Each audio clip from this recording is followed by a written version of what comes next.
And Luc De Fougerolles was also on the pitch this weekend, but he had a bit of an unlucky performance over in Belgium. A good game, but a weird red card, and one that didn't really look like a red card when you saw the video.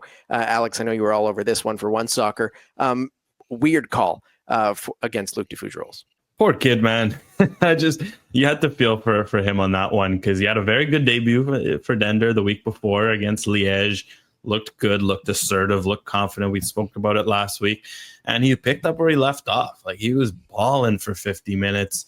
Immediately, like, he's winning fouls for fun. He's dribbling out the back. They've dropped him right in the middle of their back three and just given him the keys already in terms of build-up, which we know is great because he has that. But defensively, he's been aggressive. He's been on top of attackers.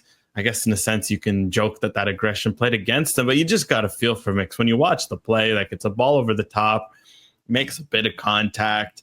They rule it dog so when it didn't feel like dog so.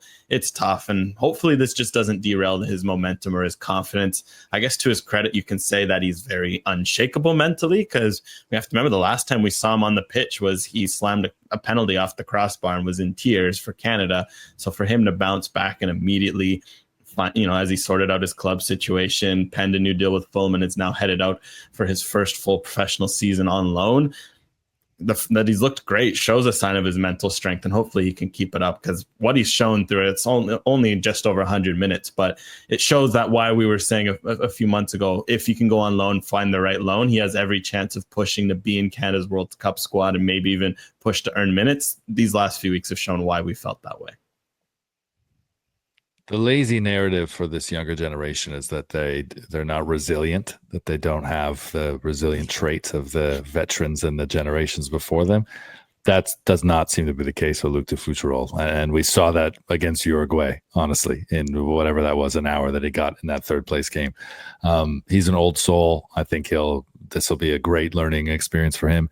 And at a new club, this is something you probably want early in the season. And I would imagine that everyone around his team, including the coaching staff, had the same reaction that we did. Like, that's a weird booking. That's a weird way to see red for the first time in Belgium. But hey, 7th best league in the world, according to the latest Opta ranking. So I have a feeling that things will only get better for Luc De Fougerolles. And I love that he's in the mix from the beginning.